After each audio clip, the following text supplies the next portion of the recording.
Buenas noches, hermanos que se conectan. Un buen abrazo, saludos a todos.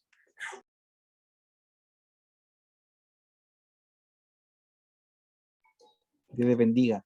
Necesito yo solamente un minuto para que comencemos nuestra jornada. Vamos a parar un poquito mi audio.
Hola hermanos, buenas noches. Buenas noches, hermanos.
Muy bien, buenas noches, hermanos. Ahora sí, estamos listos y dispuestos para comenzar nuestra jornada.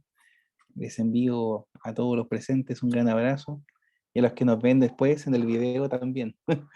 Algunos lo verán con retraso en el tiempo que dispongan para ver este video, pero sin duda hemos sido bendecidos en este tiempo, leyendo, aprendiendo sobre los principios de interpretación bíblica que han sido de tanta utilidad para nuestras vidas y también para capacitarnos en el servicio a la obra del Señor.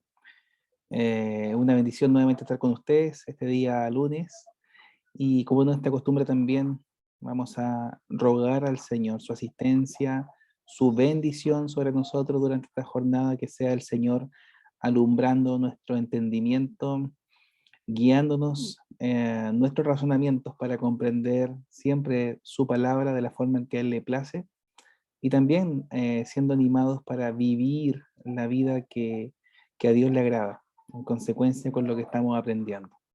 Así que, así como estamos, hermanos, les invito a que tengamos un tiempo de oración. Voy a invitar al hermano Scott. Stanley, si es posible dirigirnos en oración para comenzar, por favor. Amén. Parece que mi internet está un poquito inestable, pero voy a orar igual. Ok, ok. Ya. Señor amado, muchas gracias por una vez más esta oportunidad de estar juntos, Señor, estudiar tu palabra, Señor, estudiar acerca de tu voluntad. Pedimos humildemente, Señor, que nos diriges, Señor. Confesamos nuestra debilidad, nuestra necesidad de que tú reveles a nosotros, Señor amado. Y entregamos ese tiempo pidiendo una bendición especial sobre nuestro profesor, que puede darle claridad y el poder enseñar lo que había planeado, Señor, a entregarnos esta clase. Y también pedimos como estudiantes que puedes abrir nuestras mentes, los ojos de nuestro corazón, que podemos aprender y conocer más de ti y glorificarte a través de todo eso, Señor. Prepárenos y entregamos ese tiempo para tu gloria en el nombre de Cristo, nuestro Señor y Salvador. Amén. Amén. Amén. Mientras van conectándose algunos más, les saludo, hermanos, fraternalmente, recordando que estamos estudiando específicamente la introducción a la interpretación del Antiguo Testamento.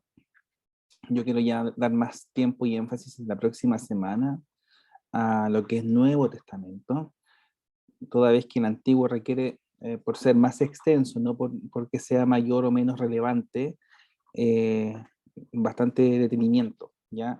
Independiente de las lecturas, porque las lecturas de Gordon Fee y Douglas Stewart van a ser importantes, bueno, de hecho lo han sido también.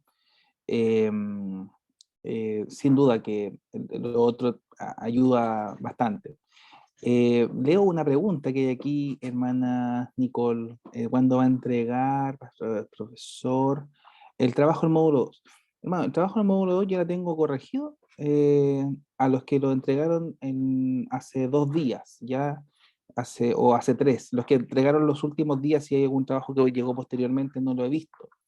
Ya, pero los trabajos que estaban en la fecha ya están corregidos. Espero, una vez que terminando la clase, poder subir la retroalimentación respectiva para todos ustedes. Ya, pero ya lo tengo listo desde ayer.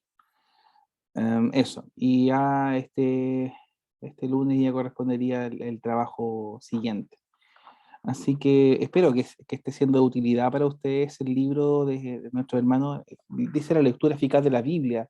En el inglés tiene otro nombre, en portugués también, ¿ya? Pero todo versa sobre la hermenéutica bíblica, ¿ya? Así que, ¿alguna otra consulta? Ya antes de lanzar a entrar en materia sobre interpretación del Antiguo Testamento, Nicole, no sé si respondo a su pregunta o alguno otro tenga alguna consulta. O si no, ya nos lanzamos al tema de hoy, ¿ya? Bien, aquí tengo, solo un segundito.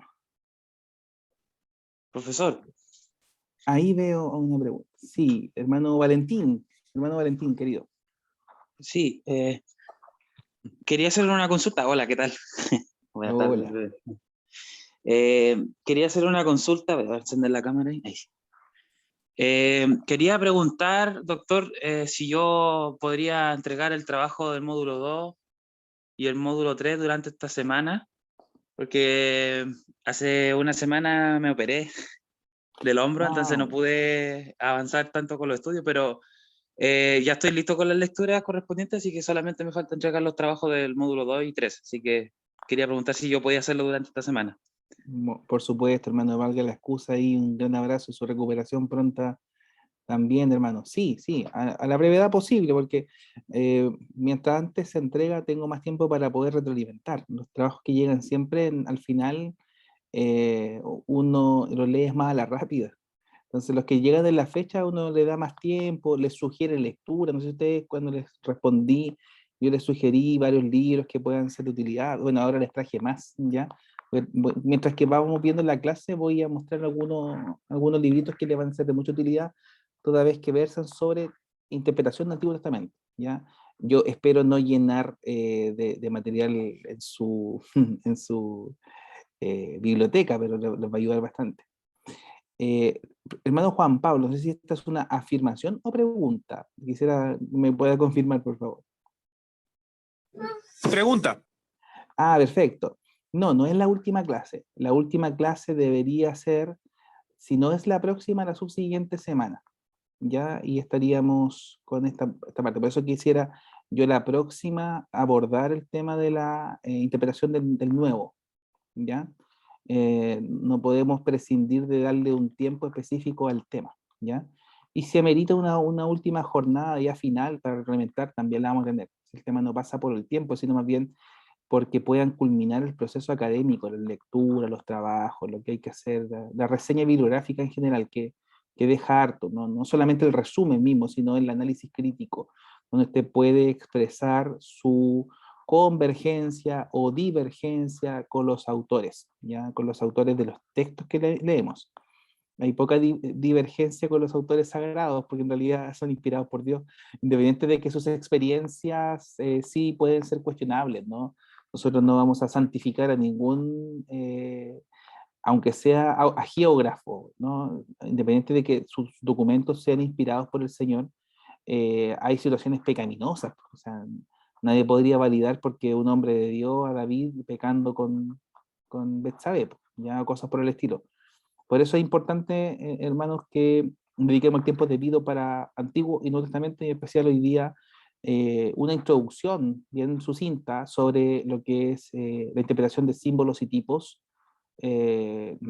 su distinciones, sus cualidades y la forma de acercarse a esos textos. Vamos a hacer un ejercicio bien sencillo aquí también juntos. Y un análisis también bien sucinto sobre interpretación de profecía y de salmos, ¿ya? O de poesía bíblica, ya los salmos específicamente. Así que no sé si ahí respondí las preguntas iniciales, ahora sí nos vamos al tema, hermanos queridos. Y como cuando yo estoy con el PowerPoint, por lo general, hermanos, no veo mucho sus rostros, no tenga problema de sacar su micrófono y preguntar, ¿ya? No se hagan problema alguno con eso, por favor. Bien. Ahora sí, la interpretación simbólica y típica de la Biblia, ¿ya? Lo que tiene que ver y verse sobre lo que mencionaba recién yo, símbolos y tipos. ¿Qué es esto? ¿Qué es un símbolo? ¿Qué es un tipo? Ya algunos identifican lo simbólico con la expresión señal, ¿ya? Sirve y ayuda mucho. Unas palabras que utiliza Luis Berkhoff en su libro Principio de Interpretación Bíblica es que el intérprete debe determinar el significado de los hechos de la historia como una parte del plan redentor de Dios. ¿Qué significa el acontecimiento que ocurrió? ¿Cuáles son las características principales de ese acontecimiento? ¿Y qué lugar toma ese acontecimiento en el plan redentivo de Dios? Por tanto, el plan de Dios no es solo llevar a cabo un hecho específico de la historia, sino un plan redentor o un plan de salvación completo en la historia de la redención, desde el principio de los tiempos hasta el final de los tiempos, ¿ya? Por cuanto el Señor es el Señor del tiempo, todas las circunstancias que se dan en las Escrituras se dan en un respectivo momento, en una respectiva o debida circunstancia, ¿ya? Ahora, cuando nos acercamos a los textos de la Biblia, debemos identificar, como ya lo hemos visto, si nos estamos refiriendo a prosa, si nos estamos refiriendo a poesía, si estamos leyendo narrativa, si estamos leyendo parábolas, por ejemplo. Todo forma parte del plan de Dios, todo forma parte de la escritura, que es la palabra de Dios, pero la forma en que se interpretan todas esas distintos tipos de escritura deben ser debida y minuciosamente estudiadas. Por ejemplo, en una narrativa debo distinguir en las narrativas tres aspectos. Las narrativas bíblicas se dan en un contexto, en un respectivo contexto, sobre lo cual debemos identificar a los personajes, debemos identificar el espacio o lugar y debemos identificar también la trama. Eso define una escena en una narrativa bíblica. Por cuanto para yo interpretar una narrativa, debo distinguir esos tres conceptos, ¿cierto? Personaje, trama, lugar o espacio, donde se desarrolla la situación, ya, entre otras cosas. Ahora, específicamente lo que tiene que ver con símbolo y tipo, ¿ya? Los hechos pueden tener un significado simbólico y por otro lado los hechos pueden tener significados típicos, ¿ya? ¿Qué es un símbolo? Un símbolo, según Berkhoff, no es una imagen, sino una señal de otra cosa. En muchos casos, esto es lo que son las narraciones de la escritura, narrativas. Por ejemplo, aquí hay dos textos citados. Me gustaría que, por favor, dos voluntarios puedan colaborarme con la lectura de dos textos. Y a los que tengo acá a la vista en el chat, o sea, en la columna, si es posible, hermano Hugo Chacón, si me ayuda con la lectura de Génesis 32, 24 al 32, y hermano Scott, si me puedes ayudar, por favor, en el texto de Oseas 12, versículos 2 al 4. ¿Cuál es el significado de este incidente, toda vez que está mencionado en ambos textos? Vamos a ver primero Génesis 32, 24 al 32. Amén. En el nombre de Jesucristo. Así se quedó Jacob solo, y luchó con él un varón hasta que rayaba el alba. Y cuando el varón vio que no podía con él, tocó en el sitio del encaje de su muslo, y se descontuyó el muslo de Jacob mientras con él luchaba. Y dijo: déjame, porque raya el alba. Y Jacob le respondió: no te dejaré, si no me bendices. Y el varón le dijo: ¿cuál es tu nombre? Y él respondió: Jacob. Y el varón le dijo: no se dirá más tu nombre Jacob, sino Israel, porque has luchado con Dios y con los hombres, y has vencido. Entonces Jacob le preguntó y dijo: declárame ahora tu nombre. Y el varón respondió: ¿por qué me preguntas por mi nombre? Y lo bendijo allí. Y llamó Jacob el nombre de aquel lugar Peniel, porque dijo: vi a Dios cara a cara, y fue librada mi alma. Y cuando había pasado Peniel, le salió el sol, y cojeaba su cadera. Por esto no comen los hijos de Israel hasta hoy día, del tendón que se contrajo, el cual está en el encaje del muslo, porque tocó a Jacob este sitio de su muslo en el tendón que se contrajo. Amén. Muchas gracias, hermano Hugo. Nosotros vemos en el texto una narrativa, una narración. Fíjense ustedes que hay personajes, que hay lugar y que hay trama. Si podemos distinguir rápidamente cuáles son los personajes que están en la historia, aparte del narrador, ¿no? Según lo que leyó nuestro hermano, o sea, a grandes rasgos, ¿cuáles son los personajes que actúan ahí? El varón, Jacob. El varón y Jacob, ¿cierto? Hay que interpretativamente identificar quién es ese varón, pero aquí lo menciona como el varón, ¿cierto? Un varón. En hebreo, ish, empieza a referirse a hombre, ¿ya? Y Jacob, ¿cierto? Jacob, aquí está mencionado. ¿Cuál es el lugar? ¿Dónde están específicamente ambos?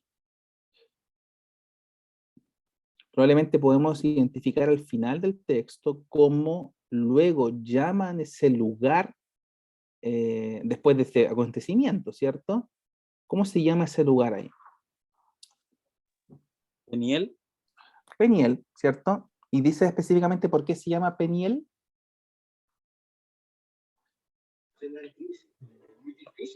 Vi cara a cara a Dios, creo que significa, no estoy seguro. Exacto, sí, porque vio cara a cara el rostro de Dios.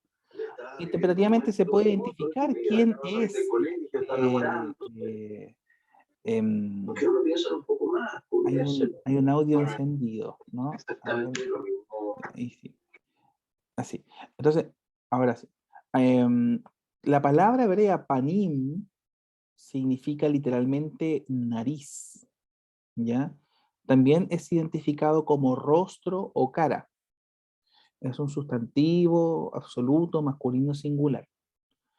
La expresión peniel, cuya raíz es panim, significa literalmente rostro, cara o frente a las narices de él, que traducido del hebreo al español es Dios. Por tanto, podemos ir más allá de lo que significa este hombre o este varón para identificarlo con Dios, ¿cierto?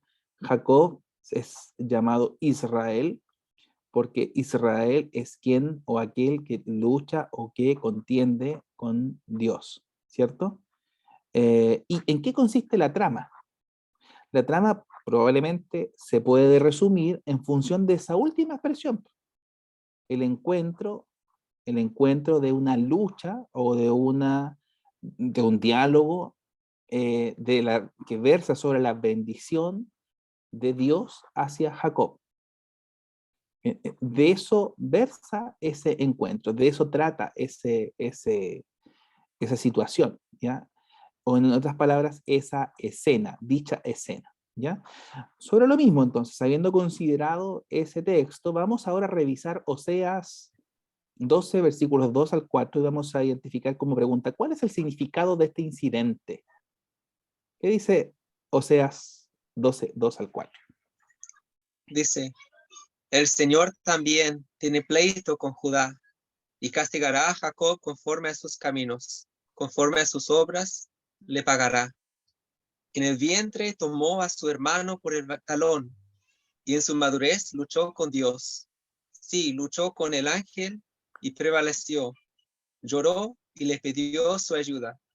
En Betel lo encontró y ahí él habló con nosotros. Muy bien, muchas gracias, hermano.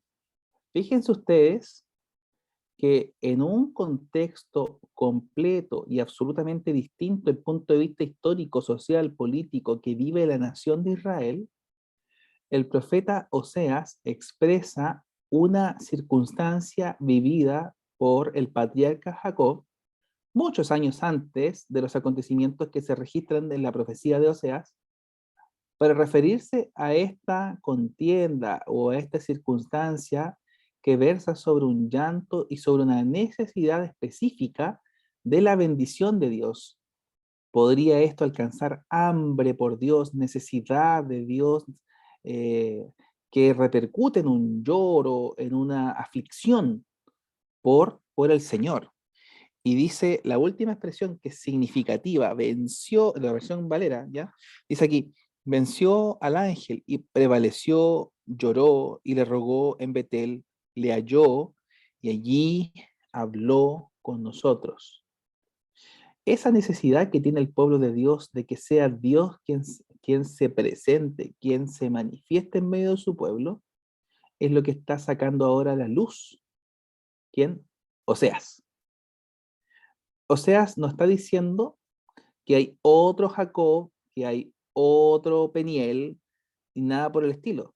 Está diciendo que esa circunstancia que fue vivida por el patriarca Jacob, el pueblo de Dios la requiere, el pueblo de Dios la necesita.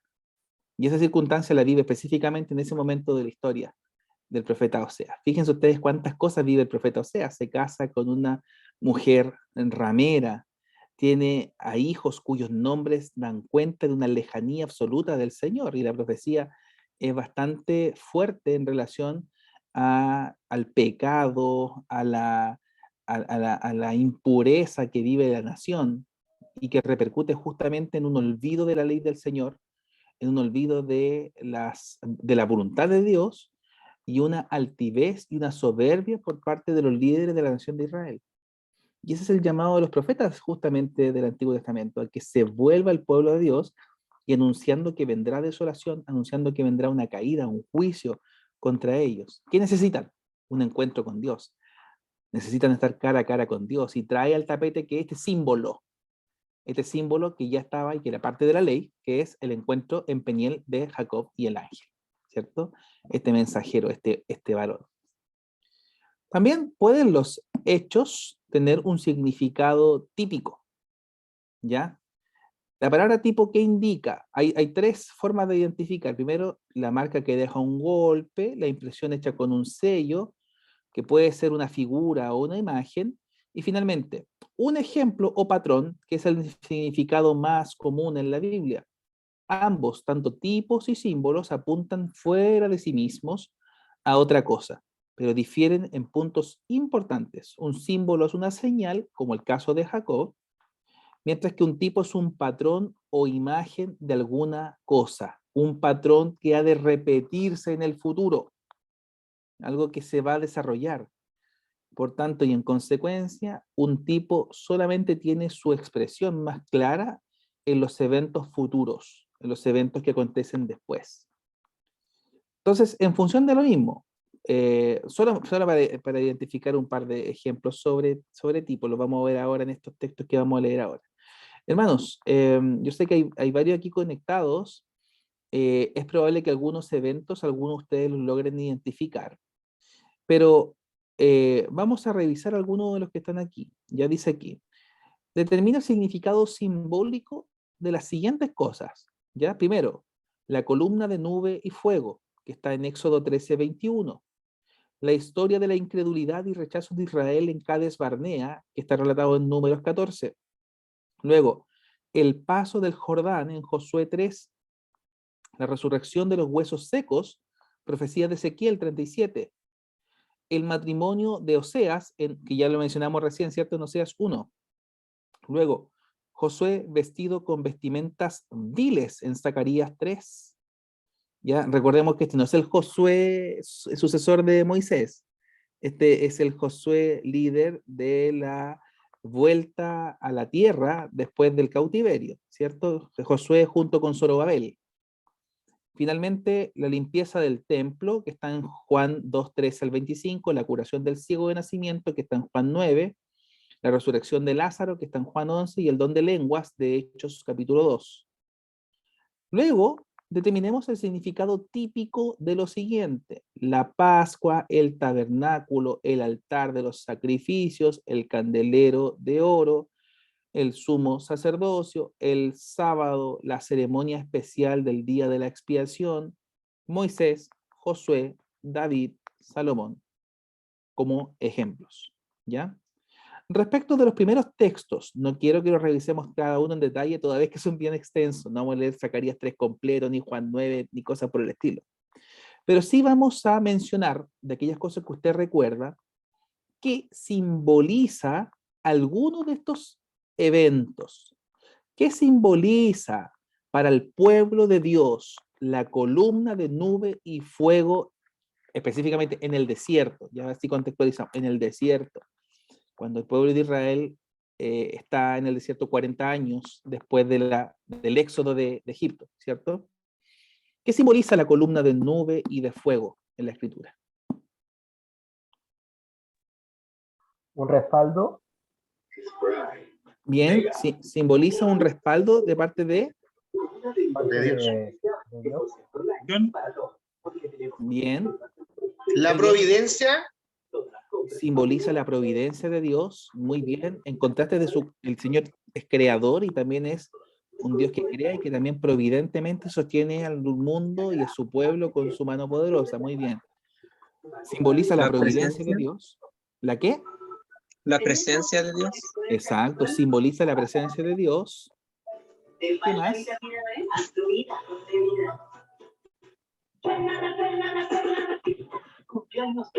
¿Algo más?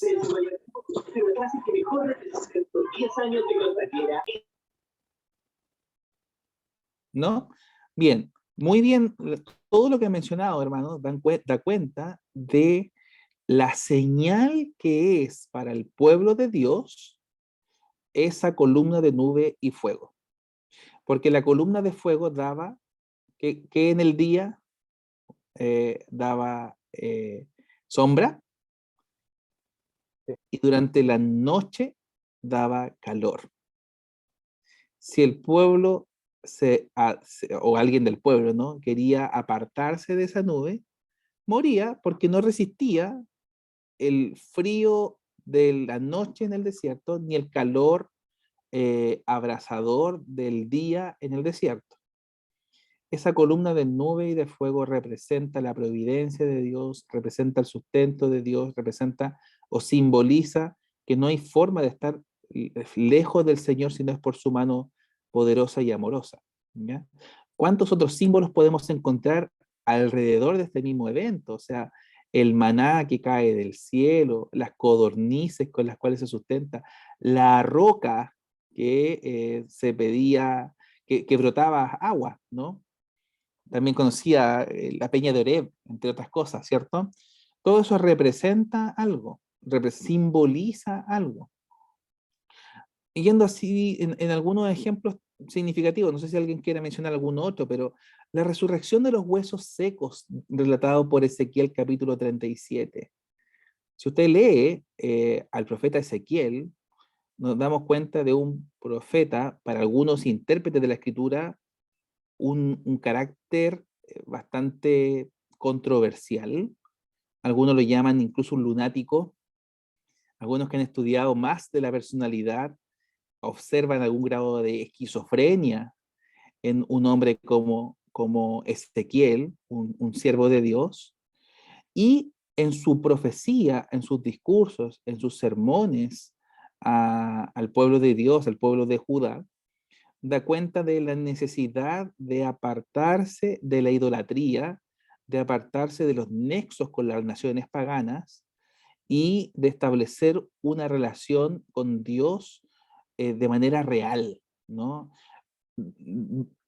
Dando cuenta de que el pueblo de Dios, específicamente también sus líderes, se habían convertido en un valle de huesos secos, cuya vivificación no podría ser de ninguna otra forma, ni de ninguna otra manera, sino es a través del poder de Dios y la necesidad que tienen de volverse al Señor.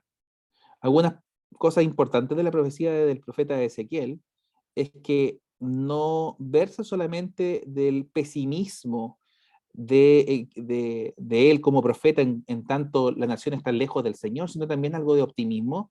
Hay una mirada de esperanza de que la nación se volvería al Señor en un futuro y el Señor se levantaría como un poderoso liberador y daría vida a ese valle de huesos secos.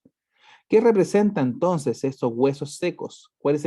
¿Qué simboliza? ¿Qué es esta señal de huesos secos, hermanos?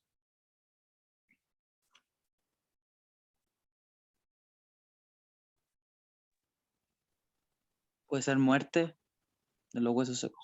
Justamente, representa la Que el hombre muerte, entendió. Avivamiento. claro, la necesidad de un avivamiento, muy bien, representa la muerte, muy bien expresaron aquí. ¿Alguien más tiene alguna impresión? La condición del hombre sin Dios. La condición del hombre sin Dios o dejado a su pecado, ¿no? Enfriamiento. Enfriamiento, justamente. Sí. Un aspecto que es recurrente en la visión de los profetas del Antiguo Testamento, sobre todo los profetas menores, uno ve textos bien cortitos, pero son importantes en ese sentido.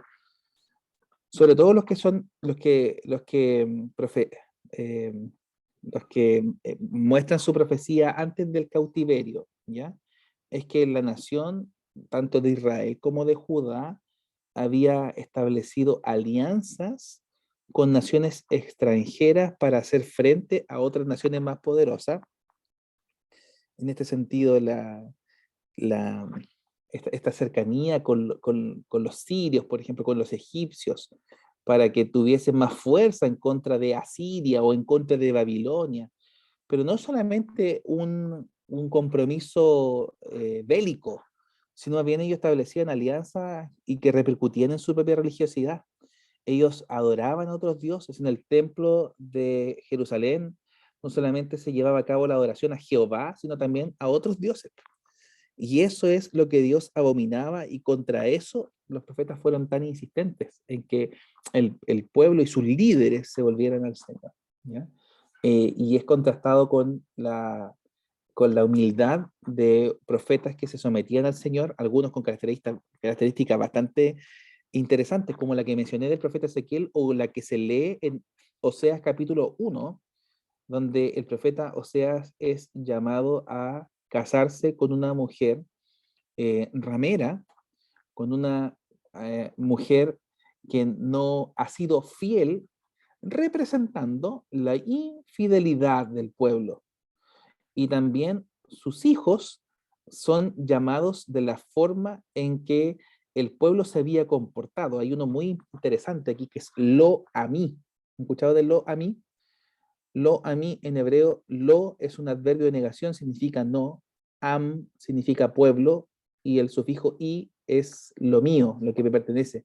No es mi pueblo, o no ha sido mi pueblo. De esa forma llama el profeta Oseas, y Dios mueve al profeta Oseas que su hijo sea llamado de esa forma. ¿Y por qué razón? Y los demás, misma cosa. Porque el pueblo de Dios no se ha comportado de la forma en que Dios quiere que su pueblo viva, de la forma en que Dios quiere que su pueblo actúe. Por tanto, todo esto simboliza, representa una realidad espiritual que vive la nación, que vive el pueblo, ¿ya?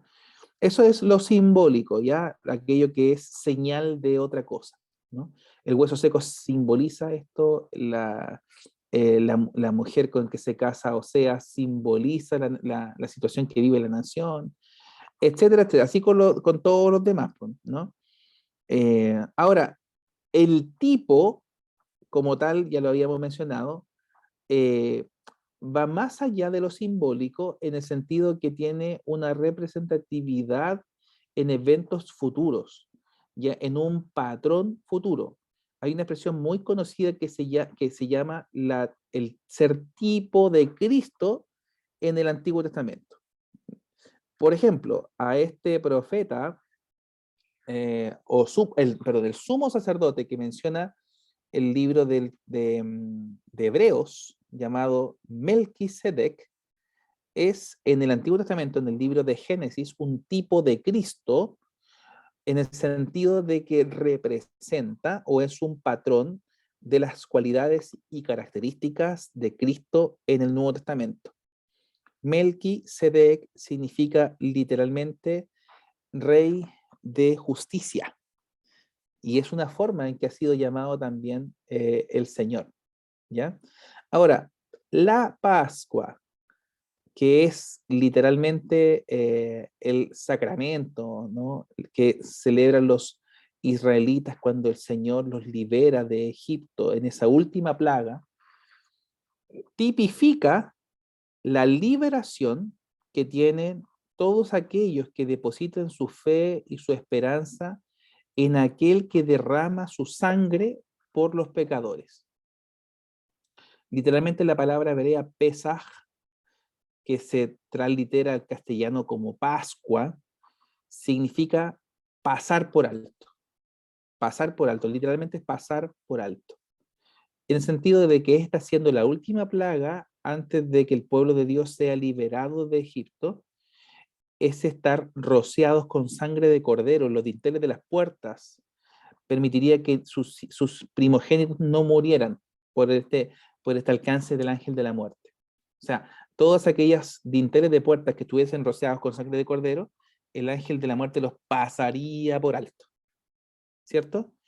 Esto es un tipo de lo que es en el Nuevo Testamento la cena del Señor, o este acontecimiento que el Señor representa cuando celebra su última Pascua con sus discípulos, de que en ese sacrificio de Cristo en la cruz, en ese sacrificio pasaría por alto nuestros pecados, ¿ya? La Pascua entonces es un tipo de la cena del Señor del Nuevo Testamento. Entre otras cosas, ¿no? Moisés es un tipo de Cristo en el sentido de ser un liberador, un libertador del pueblo. Josué también, David específicamente es un tipo de Cristo en el sentido más estricto de su reinado.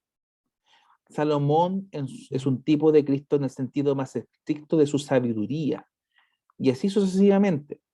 Todas estas personas que están manifiestas en la historia del pueblo de Dios, sí tipifican, representan cualidades muy importantes que tendría a su haber el Señor cuando se manifiesta en el Nuevo Testamento. Y entonces, esta tipificación tiene su cumplimiento en los acontecimientos y en los hechos del Nuevo Testamento. ¿Ya? Ese es el patrón y se representa en la persona de Cristo. Profesor, ¿Alguien está por aquí? soy yo. Disculpa, Hermano Scott, voy viajando, así que no tengo la cámara. no te Una preocupes. pregunta, en Colosenses, por ejemplo, habla de sombras y dice que parece que está hablando de los días, comida, lo que sea, y dice que son sombras, pero la sustancia es Cristo. ¿Es un mismo palabra para esto de tipo? ¿Sombra y tipo es como la misma idea o es distinto de una forma? Sí, no es la misma palabra, pero tiene el mismo significado, ¿no? Todo esto son, son señales de lo que habría de venir, ¿ya? Todo esto representa algo que se manifiesto completa y absolutamente del Nuevo Testamento.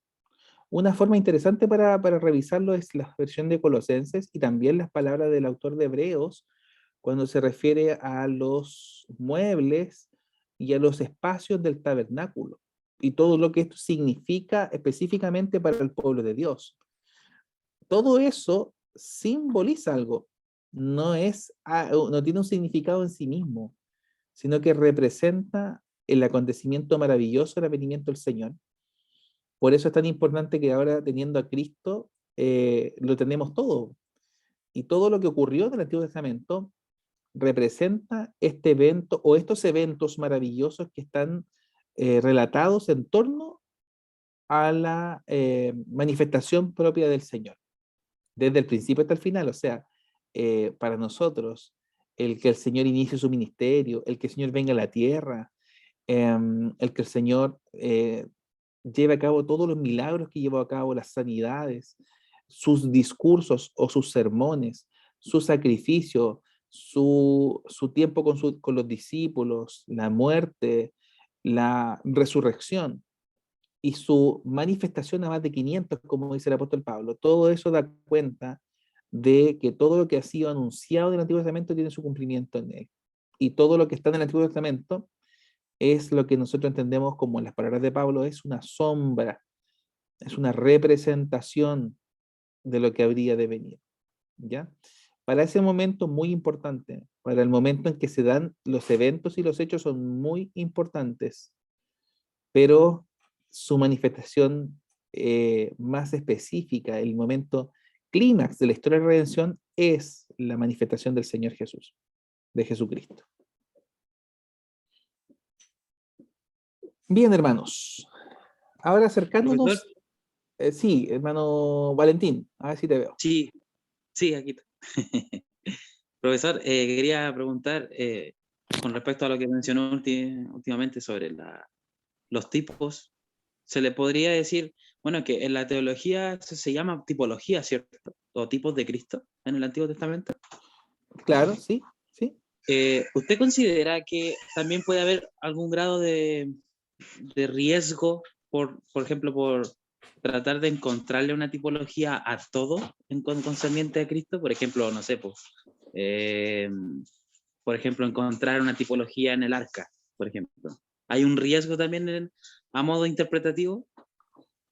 Por supuesto, pero el riesgo tiene que ver con creer de que todo lo que circunda a a un hecho, a un acontecimiento del Antiguo Testamento en un todo es tipo, cuando en realidad es un aspecto de ese hecho o de esa circunstancia lo tipológico.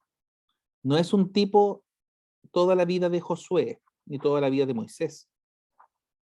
O sea, no es tipo de Cristo Moisés golpeando la roca. ¿Se entiende? Es tipo de Cristo Moisés liberando el pueblo. No es tipo de Cristo David pecando con Betsabé. Es tipo de Cristo David reinando para la gloria de Dios. ¿Se entiende? Por tanto, y en consecuencia, no es tipo de Cristo todo lo que envuelve a un hecho, un acontecimiento o a una persona del Antiguo Testamento, sino específicamente aquello que versa sobre cualidades y características propias de la manifestación del Señor o de Cristo, ¿cierto? Su reinado, su liberación, etc. Profesor, con lo Sí, que usted... Hola, hola, acá, hermano Ezequiel. hermano Ezequiel, sí, te Oiga, escucho, hermano. consulta, con respecto a lo que usted está hablando sobre las tipologías, bueno, ahí que está diciendo también mi compañero Valentín, ¿no podríamos también decir con estos ejemplos, o sea, o usted qué piensa de los hermanos que dicen que estos ejemplos se dan porque la Biblia es cristocéntrica? En el Antiguo Testamento, con todo el ejemplo que estamos dando, porque que David es como... figura como el rey de Cristo, Moisés el libertador, que el lado libertador de Cristo. ¿Qué piensa usted de eso? ¿Está bien interpretar la Biblia así como cristocéntrica en el Antiguo Testamento, no? Gracias, mi hermano. Yo pienso que claramente sí, ya. Nosotros encontramos a Cristo representado y en algunas ocasiones específicas manifestado en el Antiguo Testamento, ¿ya? Lo que también entendemos como teofanías, que son manifestaciones de Dios en el Antiguo Testamento, ¿ya? Por ejemplo, literalmente ya lo leímos hace un ratito, este hombre que tiene un encuentro con Jacob. ¿Quién es? Porque es un encuentro cara a cara, con alguien que le bendice, con alguien que le da su nombre, y alguien que se dice en el relato después que Jacob estuvo cara a cara con Dios. ¿Quién es ese hombre? ¿Quién es ese hombre que está con Daniel en el foso de los leones? ¿Se entiende? Y así podemos dar una cantidad importante de ejemplos, ¿no? Ahora, independiente de que Cristo se manifieste de manera palpable, tangible, visible en el Antiguo Testamento, el Antiguo Testamento da cuenta de lo que habría de venir en el futuro, tanto en expresiones proféticas como también en expresiones tipológicas o simbólicas que estamos hablando ahora. Son representativas de algo en el futuro.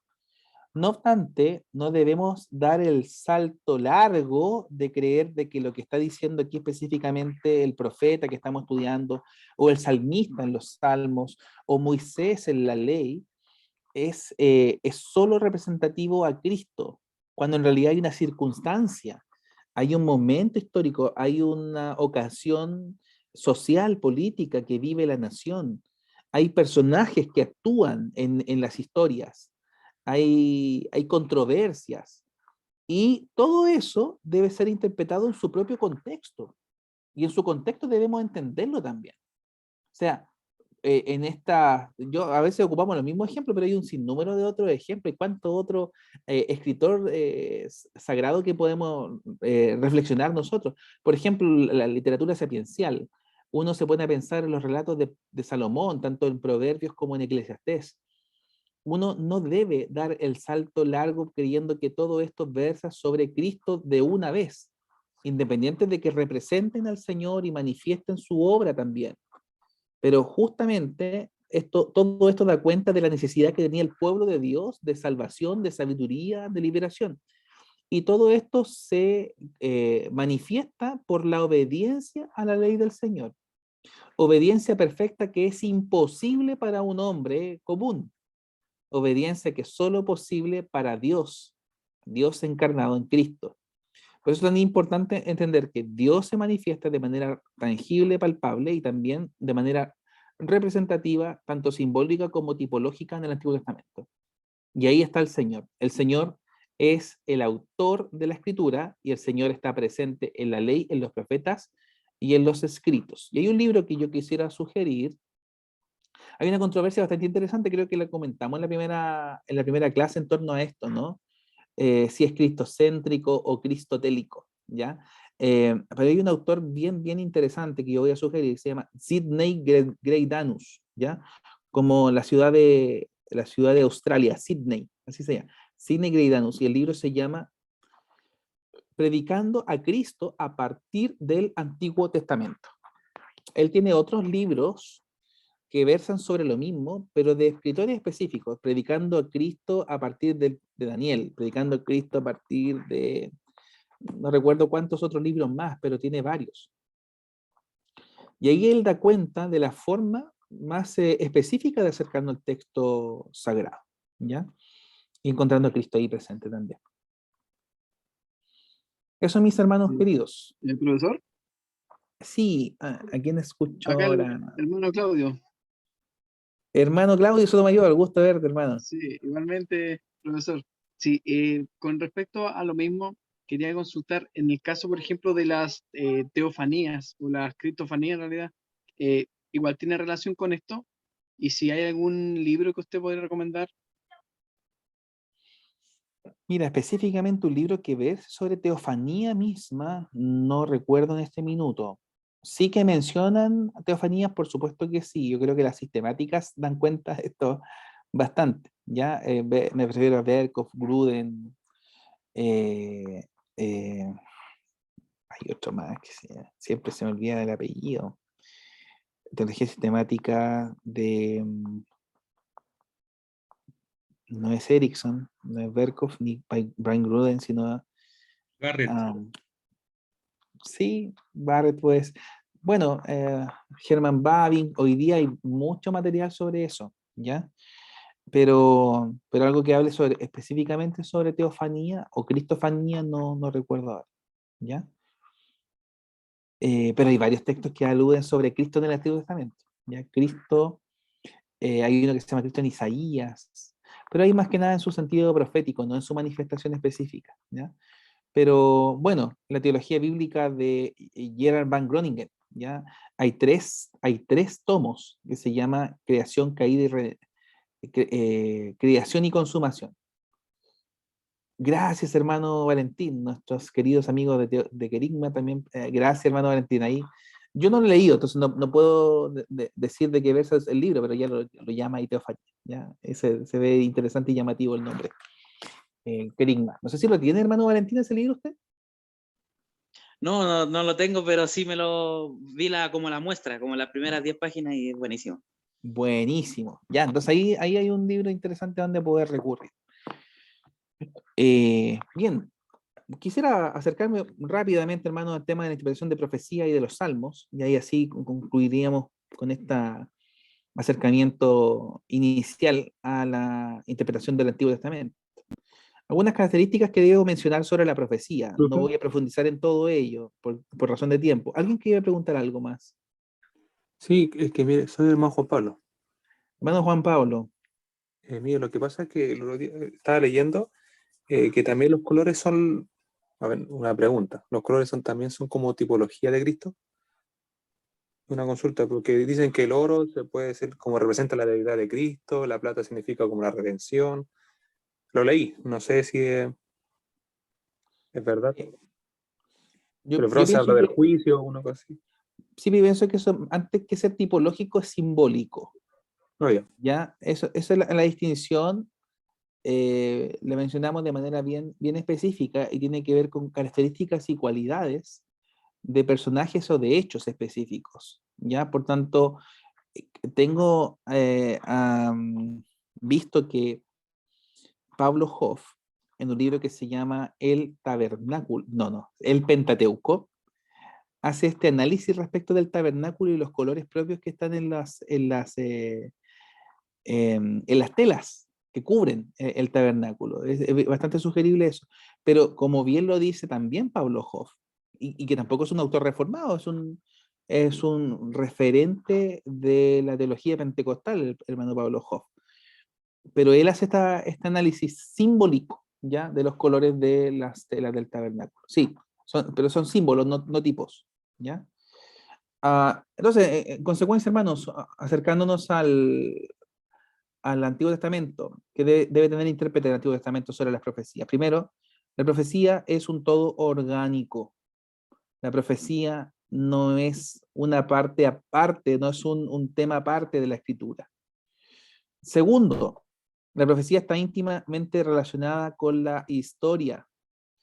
Por regla general, la mayoría de los profetas del Antiguo Testamento y sus profecías están situadas en circunstancias históricas, en momentos específicos. La mayoría se menciona el año en que reinaba el rey, específicamente, tanto en Judá como en Israel. ¿Ya? La profecía tiene su propia perspectiva peculiar. Las profecías son a menudo condicionales, o sea, su cumplimiento en muchos casos depende de las acciones de los hombres, este nexo existente entre soberanía de Dios y responsabilidad del hombre. O sea, si el pueblo no se vuelve al Señor, o sea, Dios va a castigar al pueblo si no se vuelven de sus malos caminos.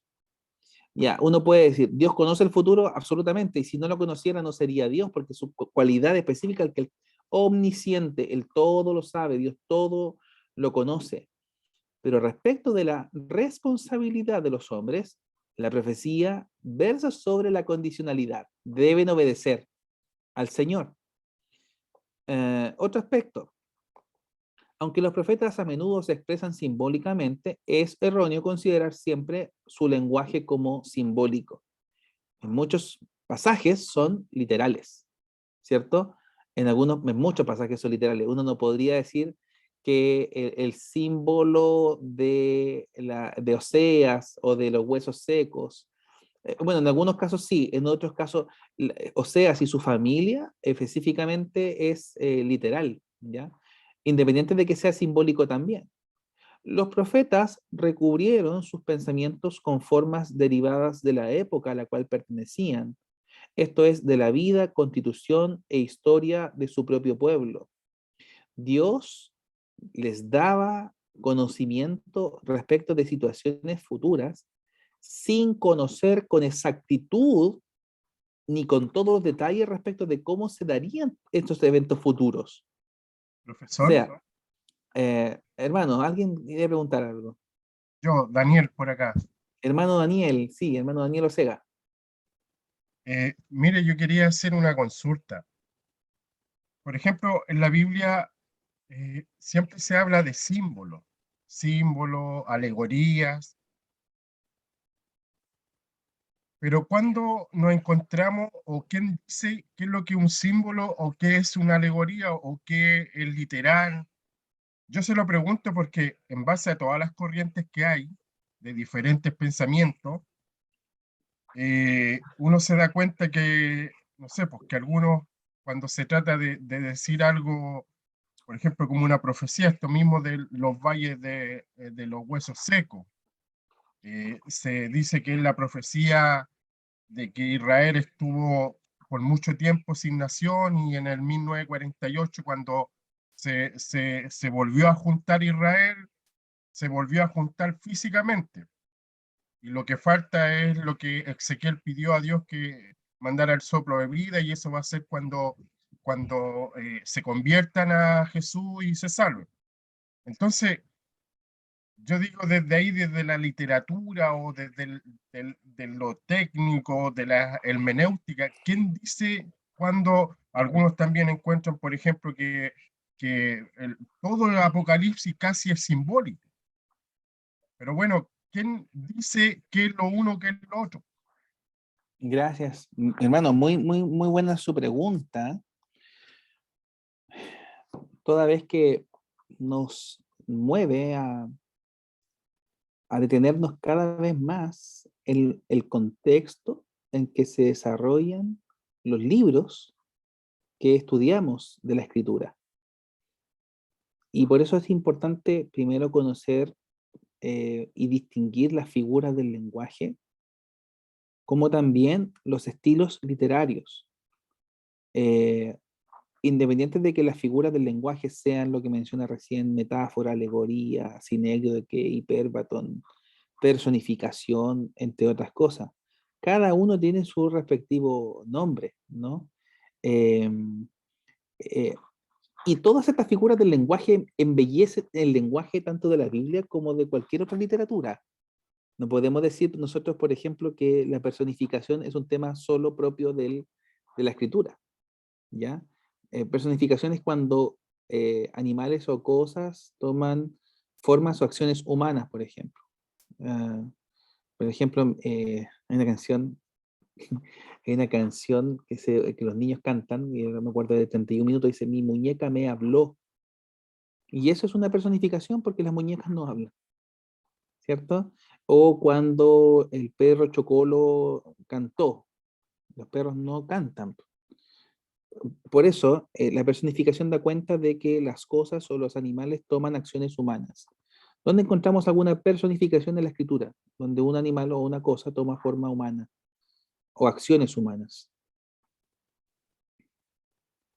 El burro que habla. Muy bien, el burro que habla, muy bien. ¿Hay alguna otra personificación que alguien se acuerde ahora? ¿Podríamos encontrar más? Yo creo que por supuesto que sí. ¿Saben quién? Cuando Diga, hermano. Cuando se dice, por ejemplo, que Moisés vio la espalda de Dios o la mano de Dios, muchas veces se usa como que se trata de personalizar a Dios. O sea, es como, son como, se llama esto, antropocentrismo. Ya, sí, sí. Gracias, hermano. Es antropomorfismo y antropopatismo como figura del lenguaje cuando se refiere a que Dios toma forma humana siendo espíritu. La mano de Jehová, los ojos del Señor, qué sé yo, y cosas por el estilo, ¿no? El brazo de Jehová, cuando en realidad Dios es espíritu, por tanto, y en consecuencia no tiene brazos ni ojos. Pero todo eso versa sobre que Él toma forma humana. Mismo que Dios se arrepintió de haber creado al hombre como concepto, ¿no? Dios se arrepintió cuando la Biblia dice que Dios no es hombre para mentir, ni hijo de hombre para arrepentirse, una aparente contradicción, ¿no? Pero aquí se le da a entender una forma humana de sentir, ¿ya? Que es el arrepentimiento como un sentimiento. Pero también versa esto sobre una sinécdoque, que es el todo por la parte o la parte por el todo, ¿no? En este salón de clases hay 30 cerebros pensantes. No se puede pensar, hay 30 cerebros pensantes, ¿y dónde están los ojos, las manos, las piernas de esa gente? Y yo tengo 30 personas que piensan. Pero ¿qué quiero resaltar cuando digo 30 cerebros pensantes? Es una forma para, en primer lugar, embellecer el lenguaje y dar cuenta del pensamiento, de la reflexión, del análisis. A eso nos referimos con 30 cerebros, ¿no? Y cuántas otras cosas más también, ¿ya? O cuando decimos, por ejemplo, hubo un vehículo que iba a mucha velocidad y cuando chocó, su chofer voló por los aires. Cualquier literalista diría que es absurdo. ¿Cómo dice voló? ¿Por dónde más va a volar? La gente no vuela en el suelo, ni tampoco vuela en el mar. Nada en el mar. ¿Cierto? Es un énfasis para decir específicamente que fue lanzado muy lejos. Todas estas figuras del lenguaje, esta y muchas más, les sugiero ahí leer a Berkhoff y leer a J.M. Martínez. Yo siempre olvido cuál es el nombre de José Miguel o Juan Martínez, ya he publicado por Editorial CLIE. Da cuenta específicamente de todas estas figuras del lenguaje, pero también los estilos literarios, ya que es algo que vimos de manera bien sucinta hace un momento, que es distinto interpretar profecía que narrativa, que prosa, que poesía, que evangelio, que parábolas, etc. Y esto da cuenta de la pregunta del hermano Daniel Osega. Por ejemplo, las profecías, independiente de que tengan un lenguaje simbólico, también dan cuenta de una situación histórica. La mayoría de los profetas comienzan diciendo, en el año 25 del reinado de Joacim, vino palabra de Jehová diciendo, dos puntos, ta, ta, ta, ta, ta. Y fíjense ustedes que muchas de las palabras que ocupan los profetas son evidentemente simbólicas, ¿ya? O sea, cuando se refiere el texto a... hemos visto varios ejemplos aquí, pero cuando dan cuenta de situaciones que deben vivir los mismos profetas, como por ejemplo vestirse por tanto tiempo de una forma, acostarse 360, no sé cuántos días específicamente hacia un lado del cuerpo para representar la forma en que está cargado, la forma en que se está manifestando, la forma en que está viviendo el pueblo. Todo esto da cuenta de símbolos.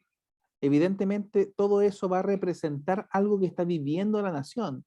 Y para decir lo que está viviendo la nación, Dios se inspira al profeta a escribir de esta forma, ¿no? De esta forma. Por lo tanto, hay un nexo en los profetas, al menos histórico, pero por otro lado también simbólico.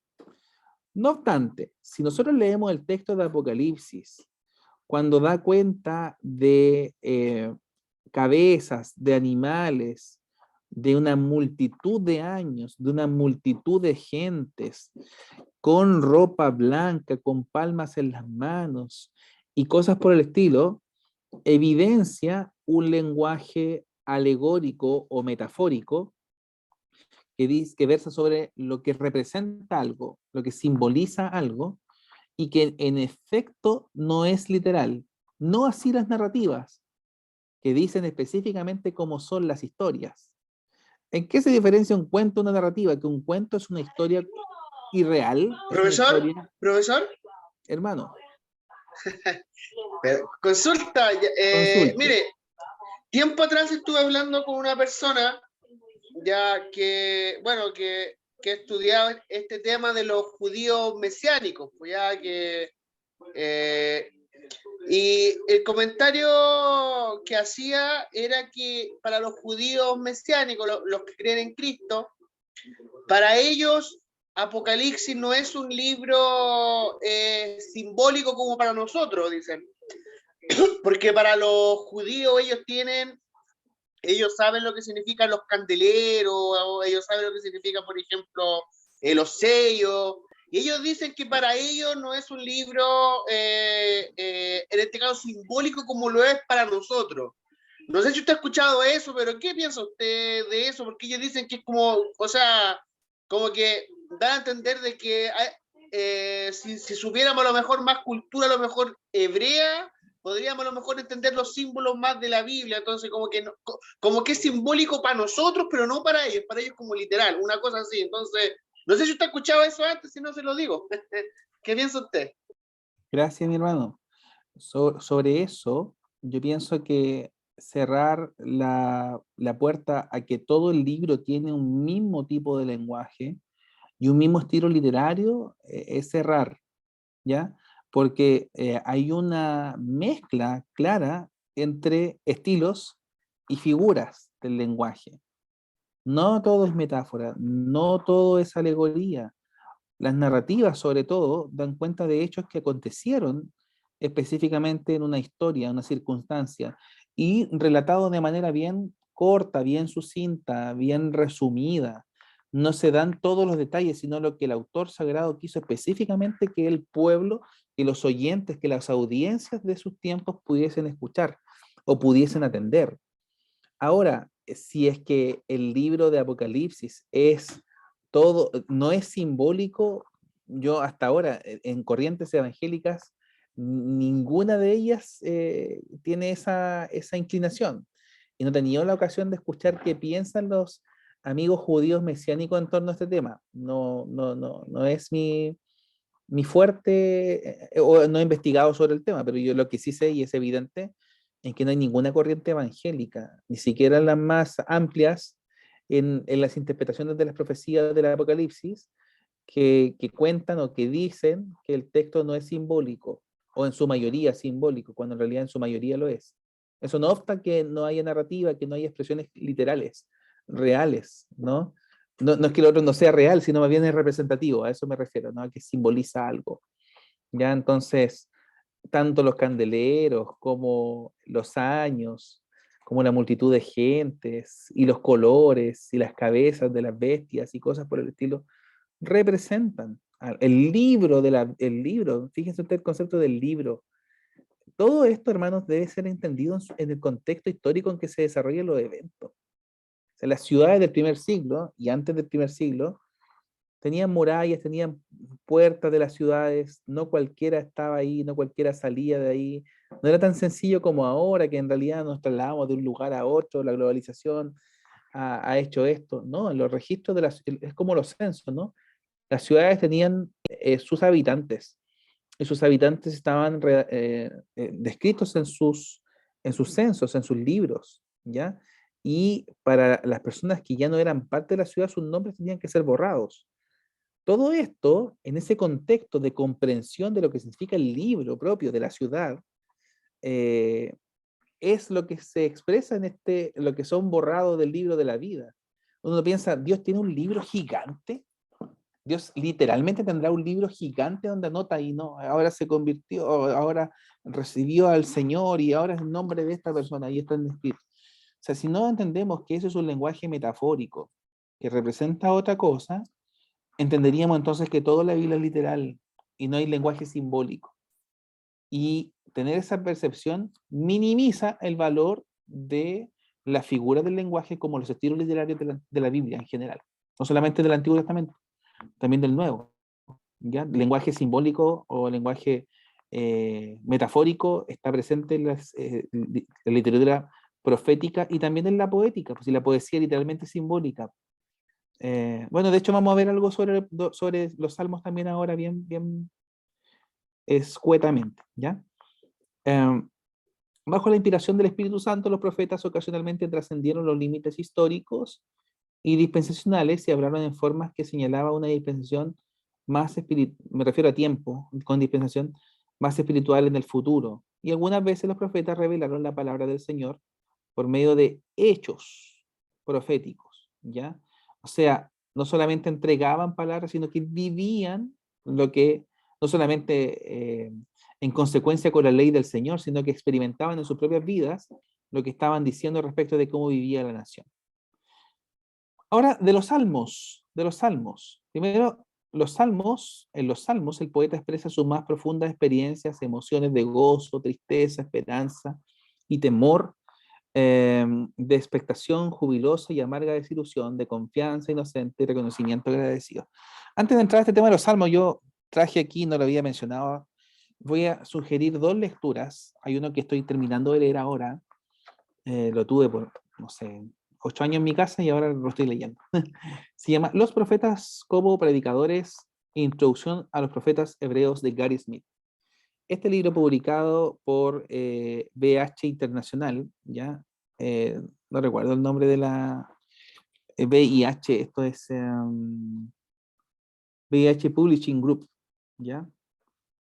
Es un libro que presenta de manera general lo que es el lenguaje de los profetas, cómo expresan sus profecías, y un análisis específico de 4 cosas por cada profeta del Antiguo Testamento. Me refiero a los 12 menores y a los 4 mayores, ¿ya?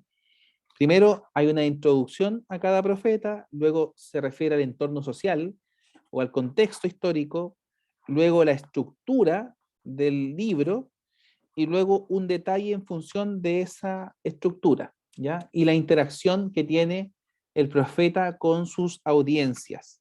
Y finalmente concluye con algo que es súper importante para los que leen sobre profecía del Antiguo Testamento, son las consecuencias teológicas y sociales, tanto para la época en que fue escrita la profecía, como también para los auditores, los lectores del día de hoy.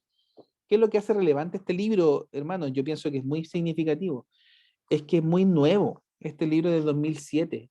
O sea, uno lee siempre literatura que es publicada, no sé, en la década del 80, el 70, el 90, pero esto es muy actual, 2007, ¿no? Tiene 15 años de publicación, ¿ya?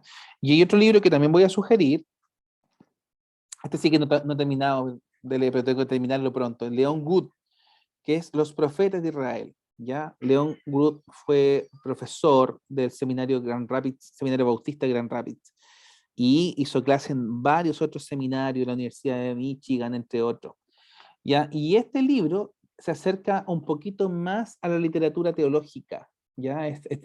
Como un acercamiento a la interpretación teológica del texto. Es sugerible porque se detiene en el análisis de la teología de los profetas del Antiguo Testamento. Así que muy sugerible estos dos sobre profetas, ya que estamos hablando sobre esto, Gary Smith y Leon Wood, ¿ya? Y no puede dejar de mencionarse lo que les había sugerido hace un tiempo, que es una de las obras más importantes de teología bíblica de todos los tiempos, que es Gerardus Vos. El libro se llama Teología Bíblica del Antiguo y del Nuevo Testamento. Y explica las 4 cosas que yo les mencioné hace un tiempo: desarrollo orgánico, histórico, progresivo y contextual del plan de Dios, ¿ya? Y aquí habla sobre Antiguo y Nuevo Testamento, pero no sé si se le habrá pasado a Gerardus Vos, pero él no hace un análisis de los salmos, ni de esa parte del Antiguo Testamento que son la literatura de los escritos. Solo aborda Pentateuco y profetas, ¿ya? Y después de eso se salta al Nuevo Testamento. Pero a todos aquellos que tengan ocasión de acceder a este libro publicado por Teología para Vivir, que está sacando muy buen material, hermano, todo esto, les sugiero su adquisición. Ahora está en español, yo en el seminario lo tuve que leer en portugués, así que tenemos ocasión ahora de tenerlo en nuestras manos. Es bien, bien extenso, Gerardus Vos. Y ya que estamos entrando al tema de los salmos, hay 2 textos que voy... Sí, hermano. Consulta. ¿Era León Good con D Sí, final? Good con W, sí, con W y con D final. Good. W-O-O-D. W y D al final. Exacto. Se parece a Robin Hood, pero con W. ¿Ya? En vez de Robin... Sí. Yo lo asocio con Robin Hood a León Good. La poesía del Antiguo Testamento, pautas para su traducción. Esto no es un tratado teológico, ¿ya? Esto no es un libro que verse sobre interpretación teológica, sino más bien lingüística. El foco de Sogbo y Linnell y Ernest Wendland, que son los autores, es el análisis gramatical, literario de los salmos y de la poesía en general del Antiguo Testamento. Y el libro se llama justamente La poesía del Antiguo Testamento, pautas por su traducción, publicada por la Sociedad Bíblica Unida en el año... Esto es bien importante para mí cuando se publican los libros. Miren, en el año 1989. Es bien interesante esto porque aquí escriban acá en Chile. Hace un tiempo estaban a un precio muy, muy módico este libro. No sé, creo que me costó 5.000 pesos, aunque lo compré hace muchos años atrás. Pero es un libro que en realidad grafica de manera bien simple, no tan, en lenguaje tan complejo, lo que es la poesía del Antiguo Testamento, ¿ya? Y un libro último que voy a sugerir, y que no es menos importante, más aún es muy importante, es un libro escrito por el hermano Jaime Adams, quien fue un pastor, misionero, profesor de teología por 40 años, ¿ya? Él escribe un libro que se llama Salmos de Guerra del Príncipe de Paz, publicado por Poema. Y lo que hace es un análisis de la literatura de los salmos imprecatorios. Uno dice, ¿cómo interpreto un salmo imprecatorio? Primero, ¿cómo interpreto un salmo que dice que los hijos de los enemigos se estrellen contra la piedra, contra la roca? Uno aparentemente encuentra un sentido de venganza en las profecías de los salmos imprecatorios. Por tanto, ¿será eso, ese es el sentido de venganza la que debemos encontrar en la literatura de los salmos imprecatorios, en los textos salmos imprecatorios? ¿O hay algo más allá? Vamos a especificar bien, bien escuetamente ahora sobre los salmos imprecatorios también. Algunas reglas para los salmos, ¿ya? Profesor, perdone, ¿cuál Hermano, era el sí. último nombre que dio? El Sí, último nombre del salmo. Imprecatorios. Pero salmos de guerra. Ah, sí, de guerra del príncipe de paz. De guerra del príncipe de paz, ya. Eso. Que el autor se llama Jaime Adams, publicado por editorial Poema. ¿Ya? Poema. Muy bien, muy bien. Algunas reglas para interpretar los salmos. Si hubo una ocasión histórica para la composición de un salmo, tal suceso debe ser estudiado cuidadosamente. Hay salmos que no se menciona su contexto histórico, pero hay salmos que sí. Cuando sí está, debemos estudiarlo. Segundo, ya que los salmos son mucho más subjetivos que ninguna otra parte de la Biblia, el elemento psicológico es muy importante para su correcta interpretación. Nos referimos específicamente al carácter del autor, a las características de la personalidad del escritor. Un salmo escrito por David da cuenta de su vida, de su situación como escritor. Misma cosa con los que están mencionados como de los hijos de Coré, etcétera, ¿ya? Salomón, Moisés. Luego, en vista del hecho de que los salmos no son puramente individuales, sino comunitarios en su mayor parte, deben considerarse como expresiones del corazón regenerado, de la vida nacida de Dios, y el intérprete no debe quedar satisfecho hasta ver cómo ellos revelan también la voluntad de Dios. Independiente de que se utilicen circunstancias de pesar y dolor, ¿cuál es la idea que Dios inspira a ese autor sagrado para llevar a cabo ese relato? Yo cada vez que tengo ocasión de leer el Salmo 23, que es un salmo que es memorizado por la mayoría de la cristiandad, yo sé que hay hermanos que no se lo saben de memoria, pero primero es interesante ver cómo también Dios habla en un relato que dice el salmista, ¿quién es su Dios que lo pastorea?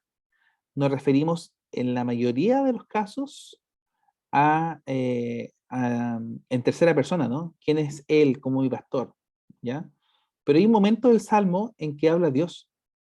Y eso no se debe dejar pasar porque en realidad da cuenta no de un diálogo necesariamente, sino del centro de que el Señor sea el pastor, del centro de que el Señor sea el sustentador, que te guía por pastos delicados, que te da a beber aguas, ¿cierto? Y vamos a recordarlo. Yo sé que algunos lo pueden buscar sin problema. Jehová es mi pastor, nada me faltará. Estoy recordando versión Reina Valera, ¿ya? En lugares de delicados pastos me hará descansar, junto a aguas de reposo me pastoreará, confortará mi alma, me guiará, seguimos en tercera persona, por sendas de justicia, por amor de su nombre. Aunque ande en valle de sombra de muerte, no temeré mal alguno, porque tú estarás conmigo. Ahí el salmista deja de hablar en tercera persona y le habla en segunda. Tú, tu vara y tu callado me infundirán aliento. Aderezas mesa delante de mí en presencia de mis angustiadores. Unges mi cabeza con aceite, mi copa está rebosando. Ciertamente el bien y la misericordia me seguirán. Vuelve a hablar en primera persona, refiriéndose a él, todos los días de mi vida, y en la casa del Señor, en la casa de Jehová, moraré por largos días.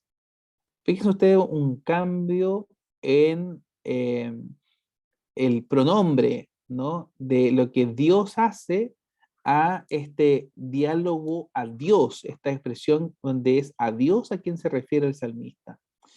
Eso, hermanos, es significativo de entender cuando nos acercamos a los salmos. ¿Por qué?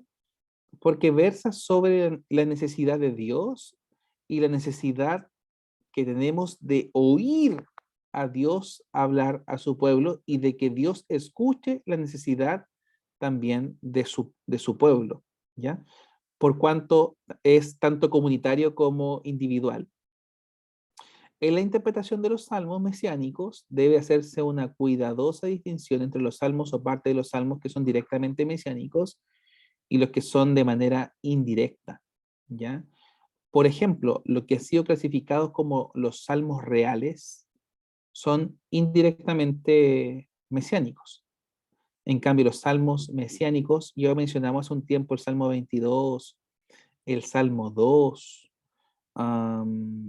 o el Salmo 110, versan sobre las experiencias que tiene el Mesías, el Señor, en la cruz, ¿ya? Y en su vida, ¿no? Algunas otras reglas importantes. En conexión con los salmos imprecatorios o las imprecaciones que se dan de los salmos, deben tenerse en consideración, primero, que la cultura del cercano oriente prefiere ideas concretas, por tanto, algunas veces representan concretamente el pecado en la persona del pecador, ¿ya? Segundo, estas imprecaciones, estos lamentos, llamando a la justicia, expresan el vivo deseo de los creyentes del Antiguo Testamento en lo que respecta a la vindicación de la justicia y la santidad de Dios. ¿Qué tiene de especial esto, hermanos? Yo, habiendo revisado bien detalladamente el Salmo 79, observamos en primer lugar una necesidad de que Dios vindique a su pueblo, de que Dios vuelva a su pueblo a la liberación de los opresores, pero da cuenta también en cierta medida de el no reconocimiento del pecado por parte del pueblo. Son los otros los que nos hacen mal, son los otros los que nos oprimen, son los otros los que nos atacan, nos dañan, nos matan, etc. Y no se reconoce el pecado propio de la nación, ¿ya? No son manifestaciones de venganza personal, sino del aborrecimiento que la iglesia muestra contra el pecador representado por el pecador. Nosotros cuando leemos los salmos imprecatorios y como tal, como son salmos, los cantamos también, cantamos alabanzas al Señor que reconocen su grandeza, poderío y autoridad y también su justicia. De que Dios no solamente aplicará su justicia de manera escatológica, sino que en todo tiempo Dios es justo. Dios es siempre fiel, independiente de que las circunstancias que vivían los israelitas del Antiguo Testamento hayan sido absolutamente desoladoras. El Señor lleva a cabo sus planes como a Él le place, independiente de que para eso a veces use a emperadores, reyes y naciones pecadoras, tercas, soberbias, altivas, como las naciones circundantes de Israel en el Antiguo Oriente Próximo. Uno puede pensar, ¿por qué Dios permitió que Babilonia invadiera o Asiria invadiera, los egipcios invadieran? ¿Por qué Dios permitió toda esta calamidad? Hay personas tanto de ese tiempo como de hoy que dicen Dios no es real porque si fuese real no permitiría todas estas cosas que acontecen. Todo esto da cuenta de una mala imagen que se tiene respecto de Dios. En primer lugar, de esta confusión de Dios con el que cumple todos nuestros sueños y deseos, ¿ya? También en otras palabras como viejito pascuero, Papá Noel, no sé, otro nombre que se puede dar. Y segundo, que no se tiene una impresión clara respecto de los atributos divinos, de los atributos propios de Dios, que es justicia, misericordia, amor, compasión, pero también justicia, y de que Dios aborrece el pecado, y que en todo tiempo lleva a cabo sus planes, y que los planes de los hombres soberbios van a ser truncados. Algunos van a atribuir su poderío, su avance, su gloria a su fuerza, sin entender que todo lo que acontece forma parte de ese plan de Dios, independiente de que muchas veces cause pesar en el pueblo. Bien, estos salmos imprecatorios para terminar son al mismo tiempo una revelación de la actitud de Dios contra los que son hostiles a Él y a su reino. Hermanos, sobre estos tips, sobre interpretación de la profecía y de los salmos, algo bien escueto también revisamos sobre el Pentateuco la vez pasada. La próxima semana vamos a revisar un Nuevo Testamento. ¿Hay alguna pregunta más que hacer? Algo que comentar. Si pudiera subir las diapositivas sería genial. Por favor.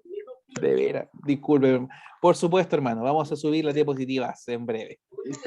No, Yo se creo que hoy entiende. día, gracias, hermano, hoy día lo vamos a hacer, porque estoy como los políticos a esta altura, estoy prometiendo y no cumpliendo, así que no, van las diapositivas, hermano. No, como los diputados a esta altura. Bien, hermanos, ¿alguien más tiene alguna pregunta?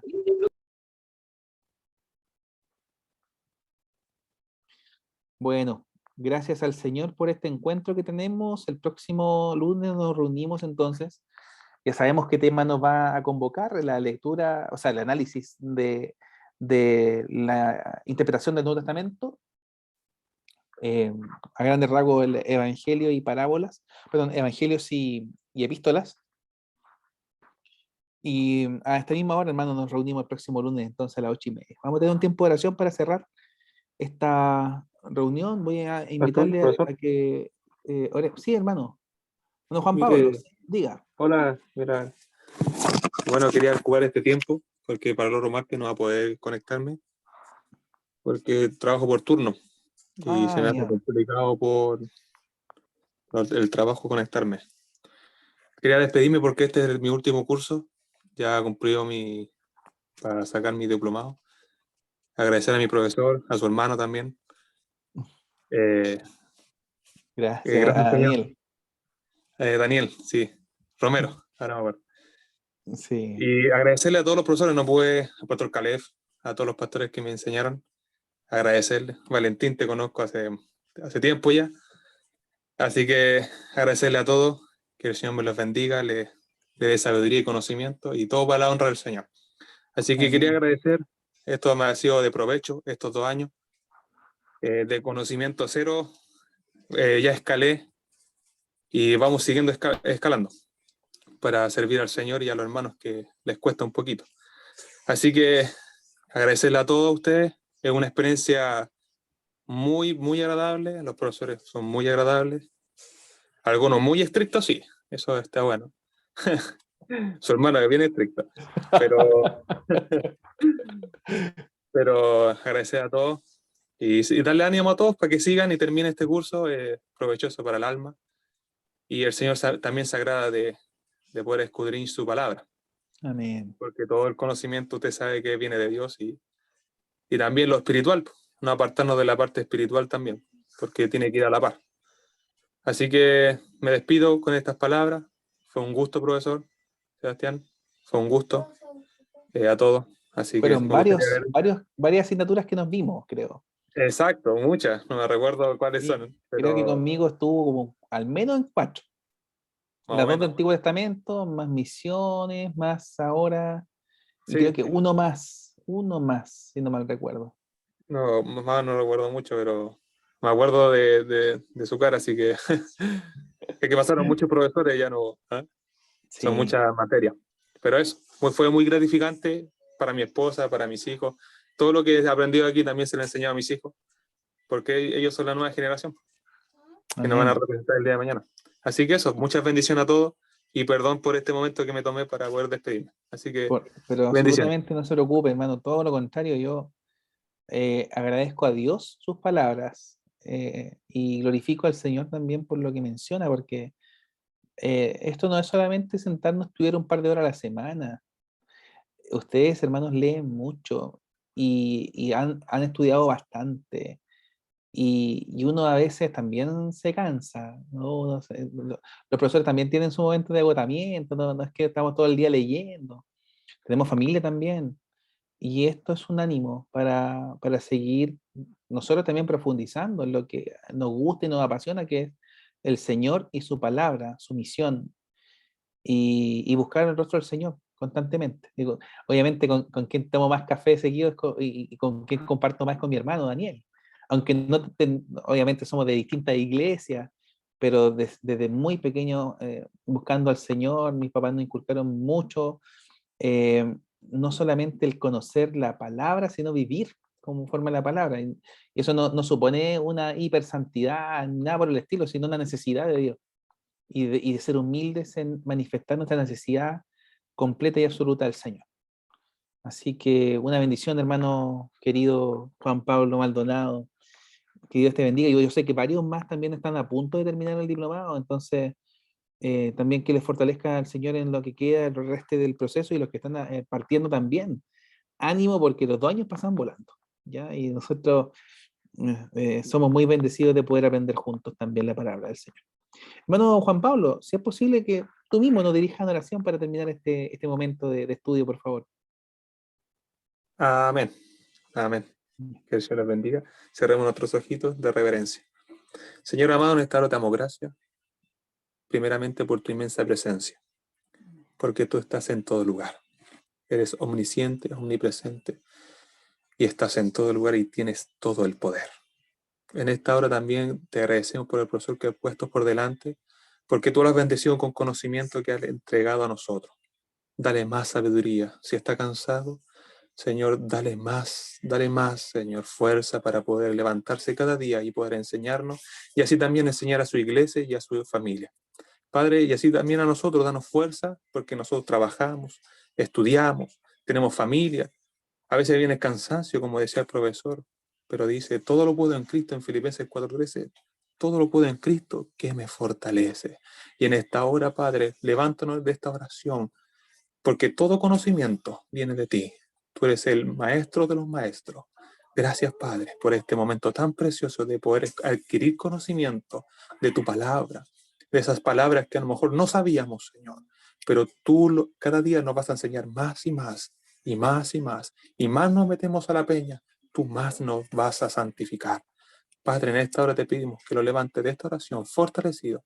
En el nombre de Jesús. Amén y amén.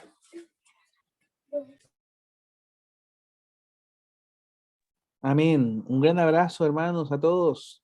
Que Dios les bendiga. Que tengan Gracias, una profesor. excelente noche. Bendiciones. Bendiciones. Chao, Chao, profe. chao. No, Gracias, buenas noches. Buenas buenas noches. noches. Nos vemos el lunes. Que estén bien. Chao, chao.